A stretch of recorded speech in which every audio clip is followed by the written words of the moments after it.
ज्या शिक्षकाने न्याय व्यवस्था शिक्षण पद्धती शिकवली पाहिजे तोच भ्रष्टाचार युक्त झालाय. नीटचा पेपर 10 दिवस अगोदरच फुटला, मोबाईलला पडला. ही व्यवस्था मनाला पटते का? नमस्कार, मी ओम पटेल. गल्लीत दिल्लीचा आजचा विषय अनोखाच आहे. आज जे काय कानावर पडतंय ते खरं तर खूप अवघड आहे.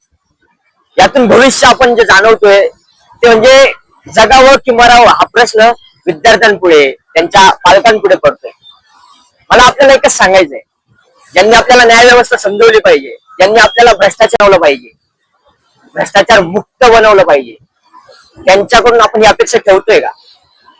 आज जे कानावर पडते, ज्या आरसीसीचं नाव महाराष्ट्रात आदराने घेतलं जायचं, त्या आरसीसीच्याच मुख्य शिक्षकांनी हे करावं, हे मनाला पटतंय का? खरं म्हणजे मोठे गावकऱ्यांकडून ही अपेक्षाच नाही असं लोकांचं म्हणणं आहे.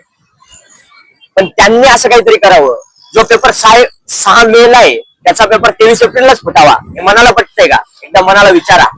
म्हणून माझी प्रशासनाला, या सरकारला आणि न्याय व्यवस्थेला कळकळून विनंती आहे की ही व्यवस्था आत्ता सुरळीत होईल तर करा, नाहीतर पुढील भविष्य खूप अवघड आहे. विद्यार्थी शिकावेत की मरावेत, गरीबाचं पोरग शिकावं की तसंच काम करून मरावं, हे तुमच्या हातात आहे. आणि आत्ताच वेळ आहे, न्याय व्यवस्था सुधरवा. जय महाराष्ट्र.